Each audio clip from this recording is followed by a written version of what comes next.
Поради фијаското на Зоран Заев и Венко Филипче, Македонија е земјата со најголема смртност од коронавирусот во светот. Дневно имаме по 30 мртви. Во Македонија се умира како никогаш досега.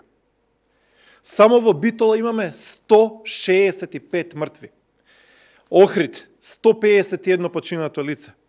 Велес 122 починати. Струмица 119. Гевгелија 52 лица. Радовиш 40 починати. Ова се ужасни бројки на исчезнувањето и смртта во Македонија. Разумно е да се одложи пописот. Не треба нови кластери, нови заразени, нови починати само поради желбата на Зоран Заев за политички попис. Не треба нови дополнителни 2400 луѓе да умрат поради политичката желба и политичкиот договор на Зоран Заев да направи попис по секоја цена. Разумно е пописот да се одложи, како во речиси сите земји во Европа.